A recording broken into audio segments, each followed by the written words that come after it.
Hello and welcome to the Business of the Business podcast. I am your co-host, JP John Poz, with the two-man power trip. Of course, joining me is my co-host, the financial wrestling genius himself, Mr. Lavie Margolin. Lavie, what's going on? How you doing?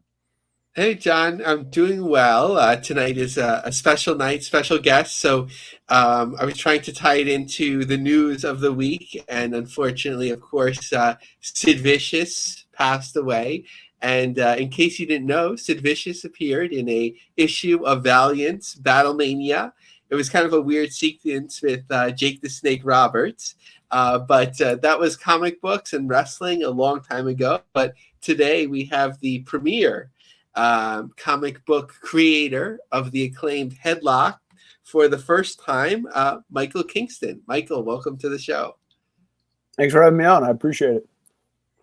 Michael, what is going on in the world of Headlocked? I know Vampiro is out there. What's going on? What's the latest projects you're working on? Man, it's nuts. I feel like the next book I might have out is called Friday Night Bigfoot, which is a story that I co-created with Gangrel about a guy in Portland in 1985 that trains Bigfoot to wrestle to save his struggling family's promotion.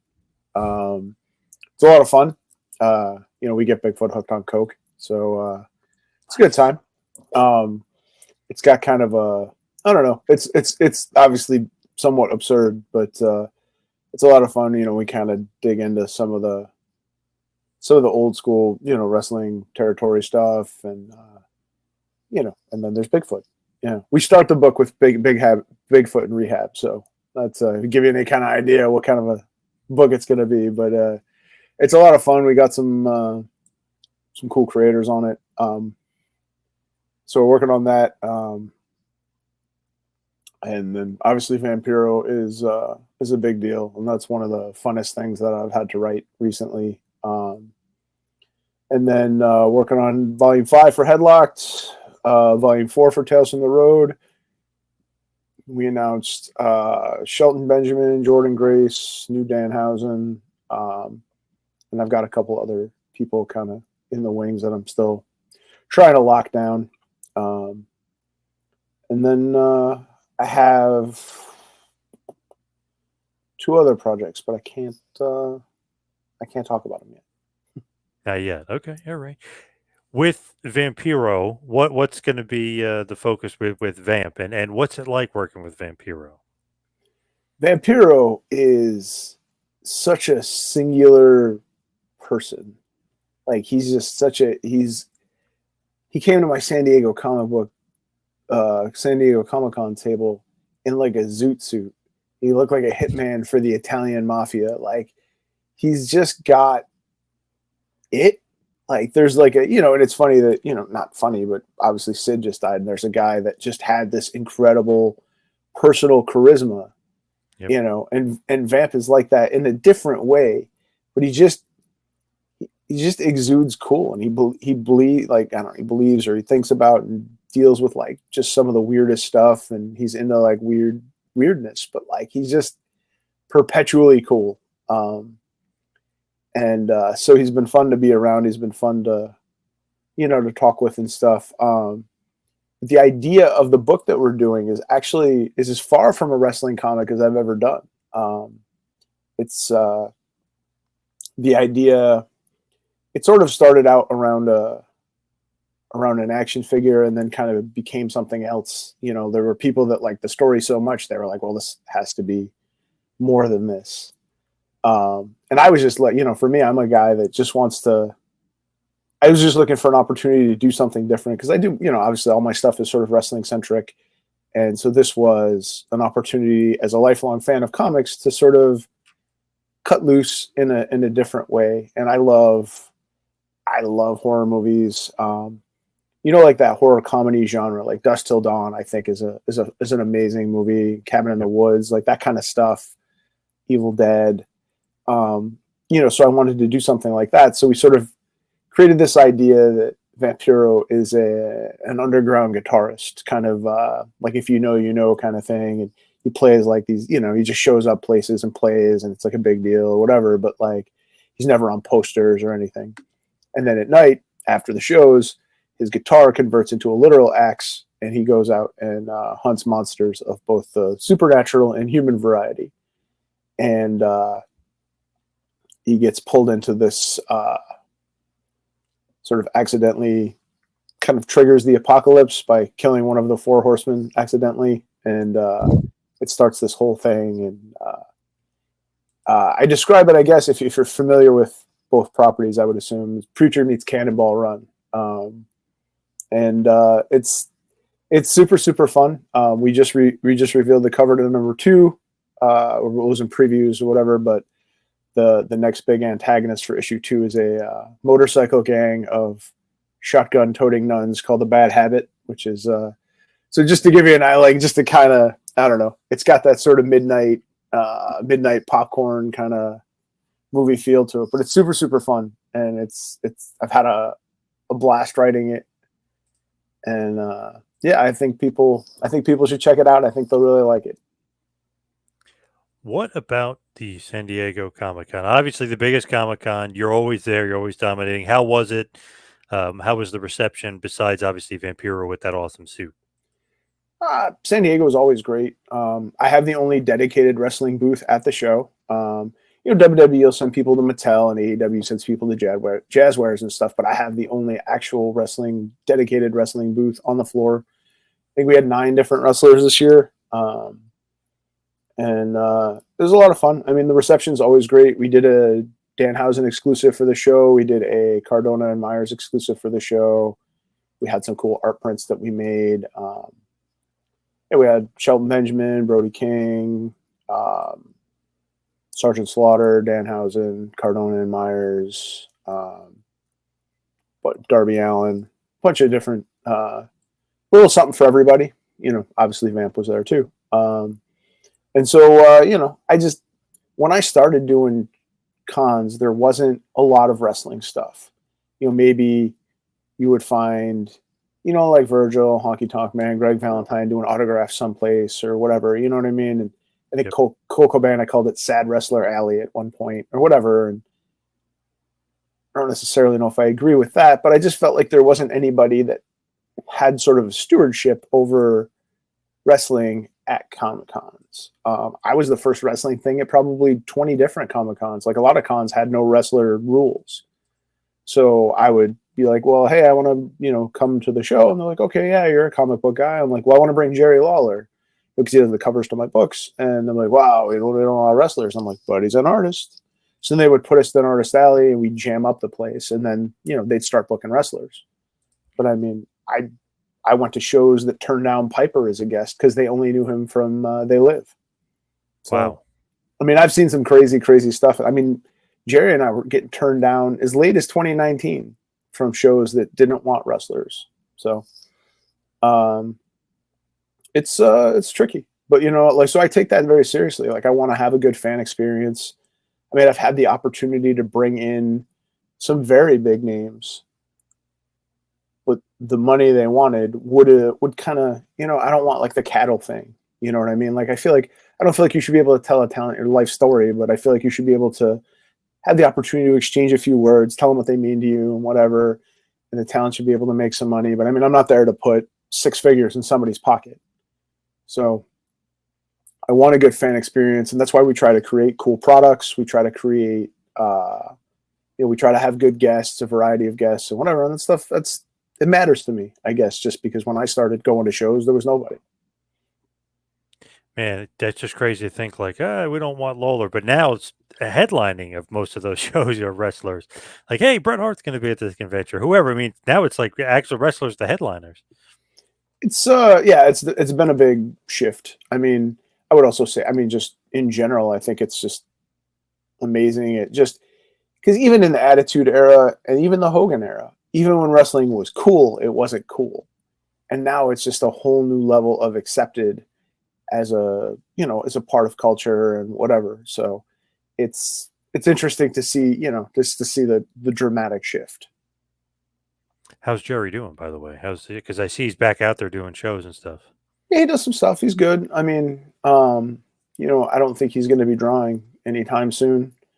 I mean, if you pay attention to his signature, it's obviously not what it used to be.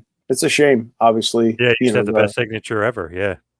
I mean, he's still got his signature is still better than most, but it takes a little bit of effort. But I mean, he comes out. We did Oklahoma City a couple of weeks ago, or a couple of months ago now. I guess time just flies by when you are busy all the time. But yeah, he's doing well. I love hanging out with Jerry. Even if he and I just, I don't know, we just have a similar vibe in our senses of humor and the stuff we like to talk about and stuff. So I mean, even if he wasn't super famous, like, he's just a fun guy to hang out with. Shane Helms and I had kind of the same kind of vibe too. Like, we just get along. Like, we were born 4 days apart, so there's probably some, I don't know, astrological significance to that or whatever. But he and I get along really, really well too. So it's I don't know. It's fun to do stuff. I'm going to hand it over to Lavie. I know he's got a bunch of good questions for you. Yeah, I think I'm going to be all over the place. But first, Michael, I want to let you know I'm wearing this T-shirt in your honor. This is from the classic Ditko, Spider-Man Against the Vulture.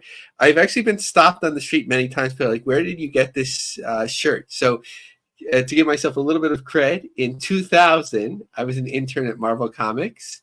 And at the Christmas party, they were just emerging from bankruptcy, so they weren't going to give, especially interns, a lot of stuff, but they did give T-shirts and shot glasses. So I've held on to the shirt ever since. Next question, which I always ask people from the industry. So I've already mentioned Battlemania. Around the same time, there was WCW comic at Marvel. Which one do you think was better? I mean, I will be honest with you. Obviously, those are the types of books that sort of frustrated me as a fan and made me want to write Headlocked. Just to, like, I don't know. I never really, as a wrestling fan growing up, I never really liked any of them. Honestly, they were always very frustrating to me. Even though they were made by, some of the guys I know that created them. Ron Wilson did a cover for Headlocked, and John Hebert did a cover for Headlocked. I think he did something in a couple of them too, but it's just, I don't know. Like, in my mind, licensed stuff is tough to do. It's tough to do licensed stuff and make it feel not like a cash grab, I guess.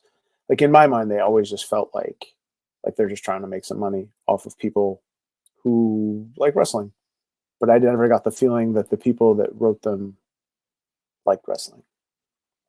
Fair enough. We won't even touch Ultimate Warrior meets Santa and the Chaos Run. We'll move on from that. So I'm probably mentioned a number of significant guests at your tables in the past, but I'm going to hit you with a promotion we talk about all the time. I believe last year, Jeannie Buss from WoW brought some WoW talent to your table as well. How did that all come about, and how was that received? So we actually had them in 2019 too. That was the first year that they came. They actually reached out to me, just cold. I had never met David McLean, and he called me up, and they wanted to do something at Comic-Con, and they asked if we could. And when we talked about it, and we tried to figure out the best way. And in my mind, I would say San Diego, right? Like, if you want to make the most noise, you want to bring your biggest gun, and ultimately, your biggest gun is Jeannie Buss. And so the first year it was David and Jeannie and Tessa Blanchard and the Beast, and it was fun. It was super fun. Jeannie Buss is an incredibly nice person. The first year that she came, she met me they brought her over. They all came over, like the entourage came over because there were people from maybe CBS, I think, or wherever they were on. Maybe it was Access at the time, but they had some publicists, and they had, sort of, I don't say security, but people to watch, and they all kind of came over to the booth. And then Jeannie says to me, she's like, "Oh, is there, they have comic books around here?" And I'm like, "Yeah." She's like, "Would you take me to some?" And we just left. The two of us just ditched everybody, and we walked around the show floor, and I took her to different places, and she was like digging through back issue bins, looking for old issues of Supergirl and stuff. She bought a creature from the Black Lagoon hoodie. She was just, I mean, she's a real fan, like a real fan. I mean, she knew what she was looking for, and I mean, she was on her knees. She's probably I don't know if she's a millionaire, billionaire, whatever. She's got a lot of money, but she was on her knees just digging through back issue pants like a pro. So, and that was really cool to see. And then as far as the signings go, the signings were very well received. Both years. So, I mean, I don't know. I think it's a lot of fun. I like to showcase a lot of different stuff. We had Lucha Underground guys one year. We had like 14 Lucha Underground guys one year. We've had Ric Flair. I like a little variety. I mean, I like all kinds of wrestling, and I think there's a lot of people who think that they're wrestling fans, but they're really just WWE fans or AEW. They're really just a fan of one thing. Just in the same way that there's a lot of comic book people who think that they're comic book fans, but they're really just superhero fans. And that's fine. It's fine. It's just, obviously, for me, who sells a non-branded wrestling product, having people experience multiple styles and types of wrestling is going to sort of maybe broaden people's horizons and help me sell some more comics. So one of our most prolific guests, probably our third most, but we want him to catch up soon, Kevin Kleinrock, is really is somebody that you've worked with for many years, even I think shared the table at a certain point, and now are collaborating on the massive publishing. So bring us up to speed. I'm sure you know Kevin for years, and how this all came about to your current relationship. Yeah, I mean, I've always liked Kevin, and Kevin and I have always gotten along. So, I mean, it was cool to, I was always down to, have him bring some people. I mean, he brought Rey Mysterio and Psychosis one year, and, he's always got cool stuff going on. And I mean, right now, in terms of us, our relationship is literally, I'm writing Vampiro for him. I think it's tricky because obviously he does a lot of lucha stuff, and I think, they'd prefer to have Latino writers for it, and that makes perfect sense to me. I think by and large, because it's a, especially if you're doing a sort of cultural thing like he's doing. So, but obviously, Vampiro is a project that I think I can work on. So, not that I couldn't work on other stuff, but I think it's probably better to have somebody that has a stronger cultural tie to the source material. But Vampiro, what we're doing or whatever, it was the project we've kind of waited a long time for us to be able to work on together. So it's been a lot of fun. I mean, Kevin and I get along real well, and I think we're very much the same type of person in that we're sort of grinders, but we work way more than a lot of people will ever see. And, we've been smart, and he's got to do a lot of cool stuff. I've got to do a lot of cool stuff. So, I have a ton of respect for him, and, it's a fun collaboration. So talking about grinding, I've always been fascinated by like your aggressiveness and sort of getting out there. If I remember correctly, I think you're a full-time engineer. And is that correct? No. No. So okay. I have a biochemistry degree, but Okay. I manage a fleet of truck drivers right now, Okay. Which is super helpful because I can do it remotely, which allows me to do more shows. So for a long time, I managed warehouses, logistics, operations, and stuff, and I was sort of tied to a building. But being able to manage a fleet of truck drivers, I can do it remotely, and I have worked every day since April 8th, 2023. So I haven't had a day off. I did my job in San Diego after the show. I did it in Australia when I was a guest at StarCast. I've done it in Alaska, every which way. So, but I like having security to take risks. A ton of my artist friends, you're sort of up and down with the economy and whatever. And I mean, like a ton of people, it took a big hit during COVID, but I work for Ryder, and we work for Target, and obviously those trucks didn't stop moving. So it gives me a level of security. It lets me take risks. It lets me do some things without having to worry about my, my rent or my mortgage not getting paid. So Yeah. So when you're considering going to these shows, and I believe I saw you at the World on GCW show at the Hammerstein, like you were tabling downstairs. So not only comic book conventions, but wrestling shows of significance and wrestling convention gatherings and so on. So like, do you sort of put a dollar and cents on it in terms of like, okay, if I go to the show, I expect to sell a certain amount of shows, this is how much it will cost me? Or you sort of like are like, get out there, and it'll return something? Like, how do you do that, like, trade-off?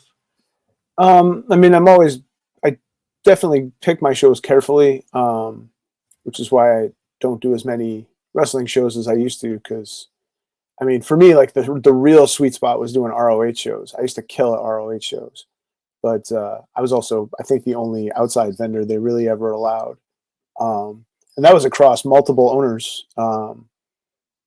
They like Sid used to let me set up, and then Kerry let me set up and whatever. I mean, obviously now that they're an AEW subsidiary, I can't really do that anymore. But like that used to be my sort of sweet spot, and AEW sort of co-opted those fans, right? Like that was the fan base that they took, the work rate indie kind of. They want something different, so that it becomes harder. I think indie wrestling right now is much more of a social thing. Like obviously like super indies are almost dead. There's only a handful of people doing super indies. And like, I feel like, you know, like if I go to like a Beyond Wrestling show, right? Like it's less about super fans and it's more about like a hangout, social sort of, you know, hipsters drinking beer or whatever. And I don't mean that in a negative way at all, because it's still a great experience, but it might not necessarily be the best place for me at the time, right? So like the stuff that draws like the widest range of stuff, like I always do good at like the blood sport shows or like the big shows, but like for just like a regular GCW show now in like Atlantic City, right? It's just deathmatch fans are a different breed, right? And they're there for what they're there for, and maybe not necessarily what I have. So it's about finding your audience, and that's always kind of been my thing from the beginning. I mean, 2018 was insane for me. Like that was an insane time when like the indies were just popping everywhere, and you know, ROH was kind of kicking with the Bucks and Cody and all that. Like I could just set up at an indie show and, you know, for a couple hours and, you know, make 4 figures easy. So, but I don't necessarily get that experience as much with wrestling shows now. And I'll still do stuff like sometimes they'll let me make a piece for it, like you know, for the Hammerstein show we did art prints for it, and you know, we figure out a way that works, and so I can make some money that way. You know, sometimes I'll go to a show if there's somebody I want to network with that I don't have a relationship with, because nobody really pays attention to email. Like everybody's got a booking email, but nobody ever answers them. So sometimes you just got to get in front of people. You know, so it's, you know, the big Comic Cons I'm always going to do good at. Pop culture shows I'm always going to do good at. You know, I would probably kill at a WWE show or an AEW show, but that's not a thing that they allow. So it's, you know, for me, like I always liken it to, you know, the movie Pacific Rim, right? You've got like a big robot fighting a big monster, and there's this little boat in the middle. Like I'm the little boat in the middle, and I sort of have to adapt to the changes that everybody, you know, these big companies make. So somebody makes a decision about something, and it has an enormous effect on what I do. So I'm always trying to be fluid enough to react to things and try to be out in front of stuff, because you don't want to be in the ass end of stuff for too long. No, and your perspective on independent wrestling, like it feels so like spot on for how things have changed, especially with the emergence of AEW. The Ring of Honor makes sense. I mean, internally, I remember, I'm not sure if you were tabling yet at that point, but when Jim Cornette had his Midnight Express scrapbook and everyone would like line up, you know, for that, and he would like sell them out the door. Who knew years later they'd be worth hundreds of dollars? So it paid off well. Somebody even wanted to buy mine that said that, you know, to my friend Lavie, and I was like, how am I going to find another Lavie? Like, but they're willing to make the trade off. So the other business question is, when you're producing comic books in a way that's, non-traditional, I mean Diamond isn't what Diamond used to be, in terms of being that one main source distributor, but it's still that traditional system where the comic book stores put in an order months before, and then the publisher prints that number, maybe somewhat overrun if there's reorders and so on, but you're really doing it somewhat on like anticipating demand basis, but also you've had Kickstarters. So I'm making the question complicated, but how do you basically determine your run, your risk versus reward in that way? Well, I've never really put my stuff through Diamond. The very, very first issues when I was through Marcosia went through Diamond, but other than that, I mean, I'll take orders from stores that order from me directly, but my model's been direct to consumer almost the entire time. The direct market isn't necessarily a place for what I do, and I didn't understand that for a long time. And it's the same kind of it's the same kind of premise as the Comic-Con thing. Is, you have these people that are so in the Comic-Con bubble that they are so far into it, they can't understand that, three-dimensional men in tight, colorful costumes in a battle of good and evil are apparently just as nerdy as two-dimensional. So you know what I mean? WWE never really had a significant success making comics, and they're the biggest company ever. I mean, so, when I started pitching Headlock to everybody, I mean, everybody was very negative about it. Every publisher shot me down. I mean, a fairly large publisher literally laughed in my face. And everybody kind of just was like, eh. And in my brain, everybody that I know that like wrestling like comics. So I just made them myself. And after we did the first run through Diamond, and when my first issue came out, I took a week off from work and I went to every comic book store in 3 states. And I talked to every shop owner, and every shop owner told me that they had multiple people that they knew of in their stores that were wrestling fans. And then they proceeded to tell me why they would not order my book. And I just kind of knew, and I guess I never understood that, but it makes sense. A lot of times when you live a whole life and you don't consume independence, and then you, as an independent creator, you're like, well, why are people consuming my stuff? And they're like, well, how many independent things have you ever bought in your life? And they're like, oh yeah, that's a good point. So I kind of knew I had to do it differently. So then that's when I started going to wrestling shows. I mean, for a while when I started, I would sell it on my backpack at Ring of Honor shows. I'd put on the message board like, hey, I'm going to be in this seat or whatever. And people would buy it from me in the parking lot or up at my seat. And then eventually they were really nice to give me like a little corner. They bought an ad in my first book. They were nice enough to give me a corner of the table to let me sell my books. Because I had been a long time fan. I'd gotten all their shows and they knew me and whatever. And they're just cool about it. And then I kind of knew I had to be out there, right? Like I had to figure out a way for people to see what I had to offer. I wasn't going to get coverage in comic book media. I wasn't going to get coverage anywhere. So, I just went out and started, doing some shows. I worked 2 jobs for a year to pay for like my first round of convention tables, some t-shirts, print run. And I just started going and getting in front of people and talking to people. And, little by little, you build it. And then the cool thing for me was I would meet wrestlers at the shows that were there as fans, Hurricane, Rob Van Dam, and Christopher Daniels, whatever. And then those guys would help signal boost my stuff. And then it just kind of went on from there. And then getting Jerry to do covers, and then Jerry and I doing shows together. And that gave me a credibility with other people to want to do stuff with me. And it was just a process, right? But it was just, I think, it's a case of the universe giving you what you need and maybe not what you want. Like if somebody had picked me up in 2008 and just put my stuff in stores, it would have been in and gone, and that would have been it. It'd be done.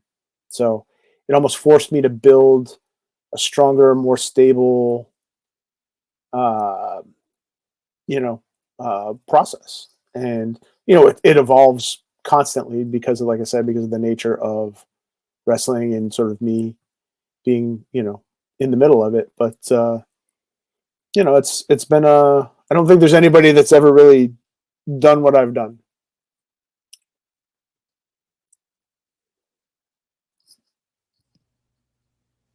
Sorry about that. For sure, in a very different way, I was going to recommend a YouTube documentary that I came across, although there might be better ones. I'm not sure if you're familiar with Wendy and Richard Peeney, who did ElfQuest. ElfQuest, yeah. So it's an amazing story. People often talk about like Image as like sort of independent success, but that's a whole different story. But this couple, like, that's just an amazing story and like really inspirational. So that's my recommendation for tonight. Let me turn it over to John. What is next for you, just as far as right in the rear in the upcoming? What do you got coming up? I think Friday Night Bigfoot's going to be next. I think that Headlock Tales from the Road Volume 4 will be after that. I've got 2 huge licenses that I have acquired or whatever, but I can't announce those yet. But one is going to be a bio comic, and one is going to be well, they'll both be bio comics, but one's also going to have a part in Headlocked. And I think they're going to be super, super interesting, and I think it's going to kind of turn some heads when we announce it. One is already signed, and the other one is agreed in principle. We just haven't signed the contract yet, but definitely bigger names than I have any business dealing with. Nice. Where can everybody find you? Website, social media, and otherwise? All my social media is Headlock Comic. It's one word. It's all me. I'm pretty good about accepting people on my regular Facebook. It's just under my name. It's got my big dumb face on it. But it is trickier because I'm getting up to 5,000 now. So, I mean, if you want to, I try not to, like, if you're supporting the brand or whatever, like, I'm pretty cool about letting people on, but I got to kind of be tight about stuff now. But yeah, all the socials are me, and if you message any of them, you'll get me on the other end of them. Nice. Good luck with everything coming up and those licenses and all this other stuff. You're always keeping busy, but good luck with that. Thank you so much for all time today. Yeah, thanks so much for having me on. I really appreciate it. Thanks, Michael. Thank you, Michael. Now, Lavie, let's get to the rest of the news. Let's finish it off with some Triller news. Yes, so thematically, we've been talking about this a while. Some smoke. We're not sure if there's fire, but some smoke continuing to come out. So, biggest part was everyone knows AIW, Absolute Intense Wrestling. As of Friday, August 23rd, we have terminated our contract with Triller, and it appears all of our content has been removed as of this morning. We'll keep everyone updated as we explore options for a new home, video library, and live streaming content in the coming weeks. As of right now, we do not have plans to stream any of our upcoming events and so on. So another promotion leaving Triller. We had heard of VXS previously, writing about non-payment. We had talked about some other issues, but we have to see what's really going on. The AGBA stock was actually, as we're recording this, up about 5% today, which is expected to acquire Triller or merge with them. They actually just announced hiring a new executive. It looked like somebody that, unfortunately, I don't have his name in front of me, that had worked for a bank who was fairly high profile a number of years ago, a big bank, and then there was some impropriety or controversy related to his leaving the position, as far as I understand, at the moment. So they're still hiring, but we have to see what's going on with Triller. I think yes, AIW has some buzz and so on, but I think we'd really get to learn something if, like, they're working with AEW, right? So, like, if AEW has some issues and they leave, they're not just going to not expect payment or something like that if there are those issues. So we'll find out about it. Obviously, GCW hasn't slowed down at all with their shows, and when they had issues with IWTV, other sort of issues, we found out about it. So it might just be we've heard about Triller late payments to music producers or music content owners in the past, as has been reported publicly in articles. So if there are issues related to late payments, it might be sort of like prioritization of like, okay, with smaller companies, we could be later, but these are our brands that we have to be careful of. So just speculating. Again, no specific facts, only the content that's been put out into the public arena. But, we have to see if there's any fire that's connected with this smoke. What is going on with TNA? Give us a rundown, because I'm seeing some sellouts, sold out shows. So, first of all, Rob Klingman, who we've talked about, who had worked for WWE in the past, is really focused on their business growth and media growth, and a really smart move, for their Bound for Glory show, because as we've talked about, TNA has some super fans. They're now figuring out a way to super serve them at a cost. For the first time ever, TNA Wrestling is offering exclusive ticket packages for Bound for Glory on October 26th and 27th in Detroit. Our new front row and second row package include private photo ops with wrestling legends, a limited edition commemorative chair, and exclusive swag and more. And these are several $100s for the two shows, the Bound for Glory and the day after show. It's $600 about for the front row and about $500 or $450 for the second row. So if you think about it, right, let's say if you were to charge an average of $60 a ticket for good seats, so here you're getting that price, and you don't have to sell 10 times more tickets, right? So you're maximizing the opportunity for fans. Next is, as we've talked about, TNA is about to hit a big milestone with YouTube in terms of 5 million subscribers, but they're actually, their content will remain on YouTube, but in terms of like premium content, trying to get subscriber money, they'd already cut back on their insiders packages, but now they're actually stepping out of it. On Friday, August 30th, we'll be sunsetting our YouTube Insiders membership, and it will no longer be available. Timing is everything, and this is absolutely the best time to be a TNA Plus subscriber at any level.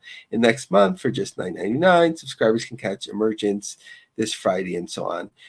So interesting to see, and they continue to lean on their own service, which, maybe that's the smartest way to go. YouTube is solid, but, issues with Triller and so on. So sometimes it's, as they said, timing is everything. But this show in Detroit, just looking at a ticket map, that it's not a full setup. They could expand it, but it's just a partial setup of the show. But in terms of sellout, yes, they've sold out their Friday night show in Louisville, which it looked like a pretty modest setup in terms of the floor seating. Just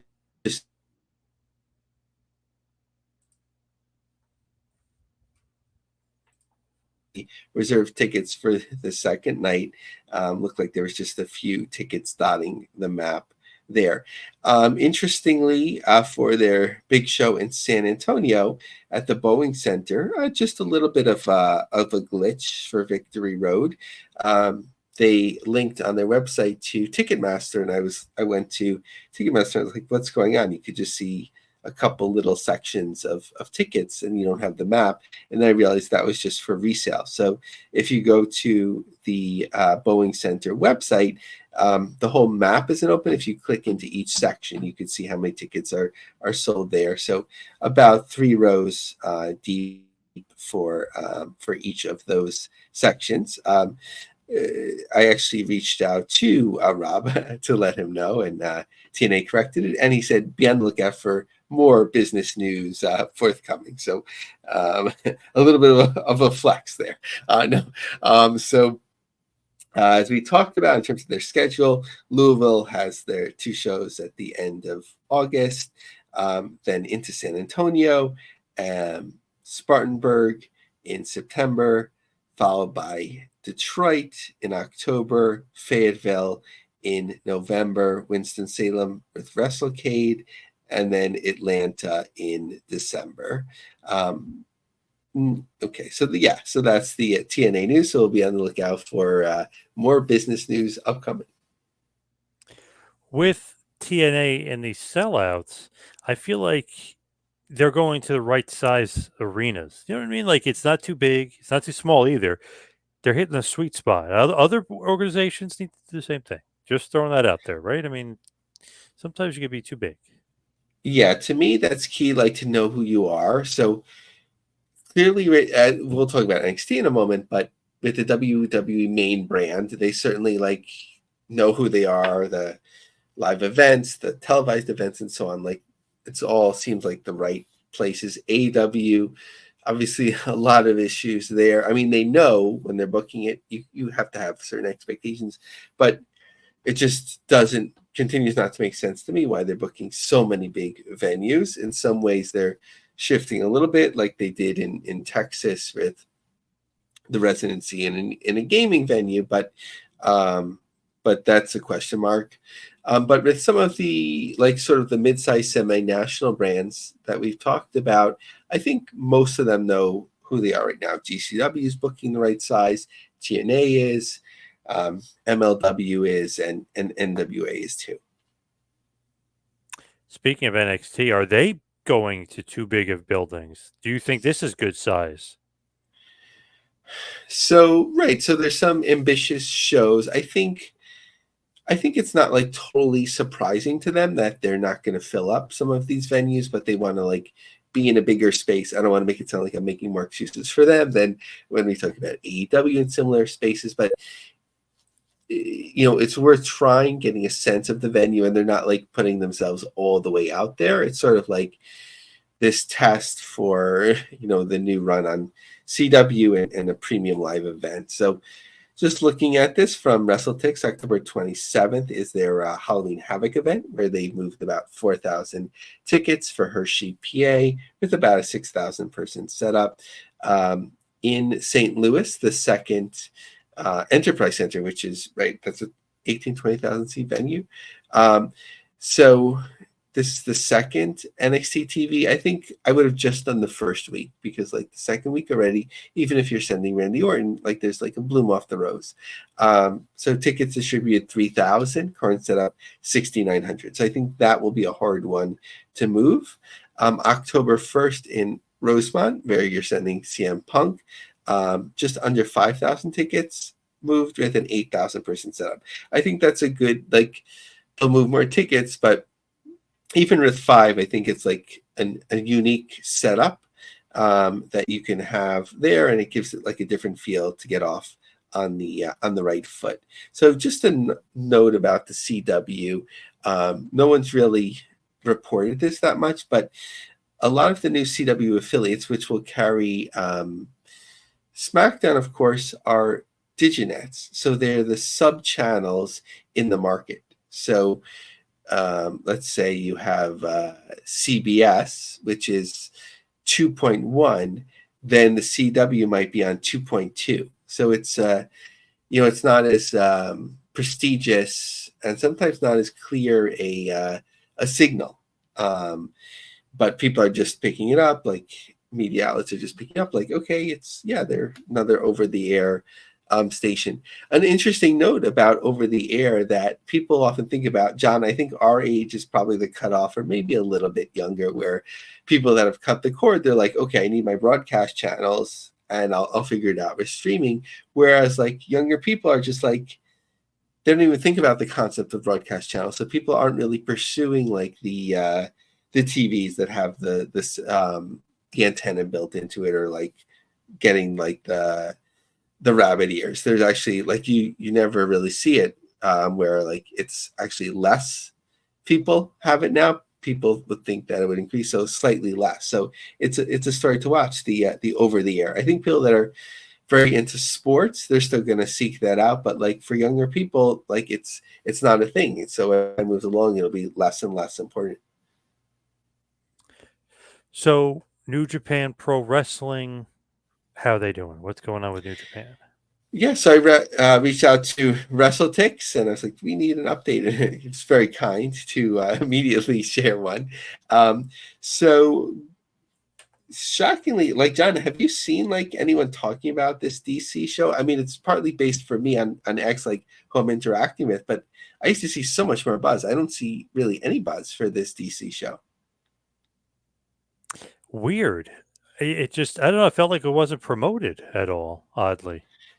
Yeah, we were like waiting for forever, and right, Mercedes Monet is going to be on the show. So I think they're doing okay with ticket sales in terms of almost 1,800 or 1,800, certainly by the time you hear this, with a full setup of 2,576 in this venue in DC. So it's kind of like where I think they would be, but I think in terms of viewership and buzz, I think it's just not there. I guess that, obviously there's so much with All In and All Out and WWE and everything like that. So it's just harder and harder for New Japan to stand out. And I think it's a good idea for AEW and New Japan to have the Worlds Collide show in London next year. I think it'll be received well and kind of gives a little bit of a breather to North American market so it doesn't become too old hat. What about Marigold? What's going on with them? So, right, the young promotion that has a lot of buzz to it and connections already. So they're already playing their first U.S. tour in April, possibly during WrestleMania weekend, which makes a lot of sense. It's become harder to stand out as a promotion, as like sort of a not the headline promotion during WrestleMania weekend. Obviously, the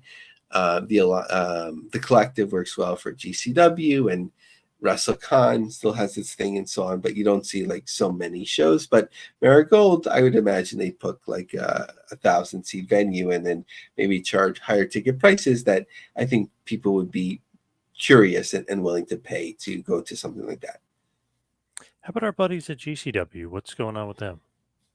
So it's interesting once there's like a track record. I'm not going to say I've been formally tracking it, like having the time for the spreadsheet and so on. But like, I just went back and I looked at my tweets and screen captures from the last couple of years. So the show at the in Atlantic City actually tracked better this year than it had in the past. So I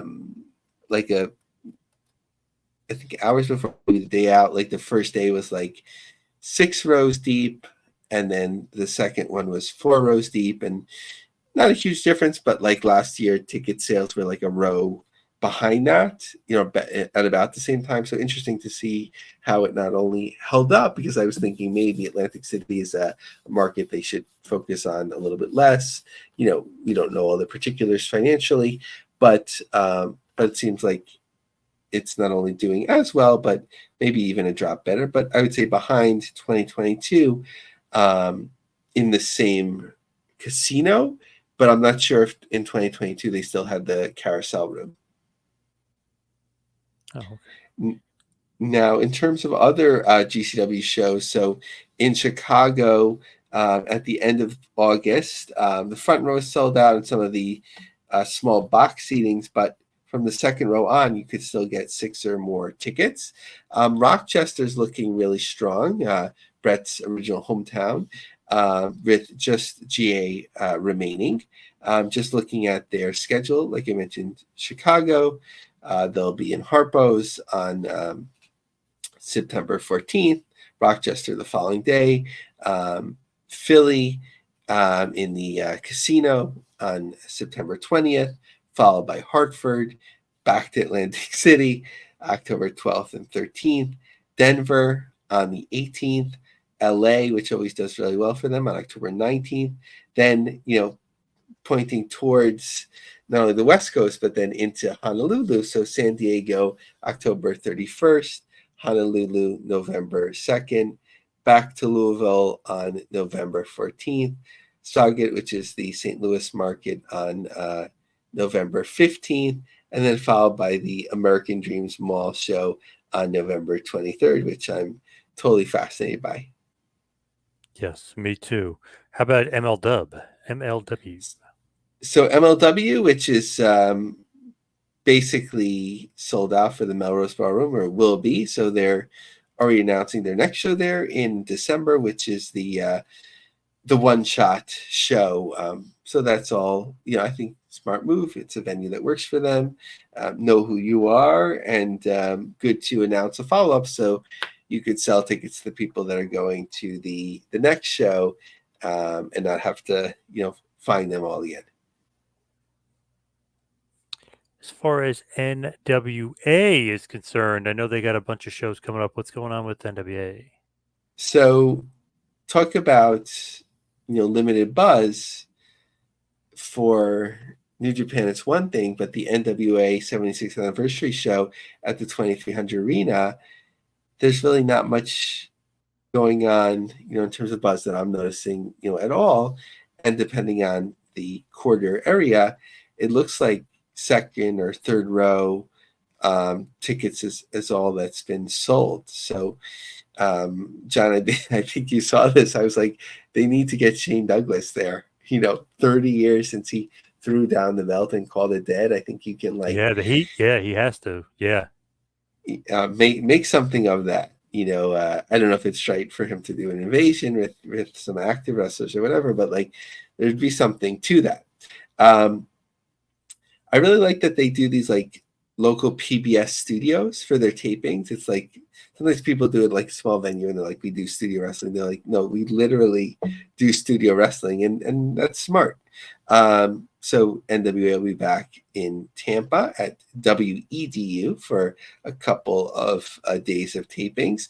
Our friend Carpe Diem, former guest of the show, photographer extraordinaire, said about the Queens show we mentioned last time, NWA literally running a venue in Queens where the closest train is a 30-minute walk is very on brand. So some things to think about. But NWA and World League Wrestling had a setup outside a Smashing Pumpkins concert, where people can go and watch the wrestling, which is the type of thing that they showcased in the Carneyland special as well from last year. love that. As far as AAA is concerned, I feel like they are very, very much in the news because of JBL right now. What the heck is going on with AAA?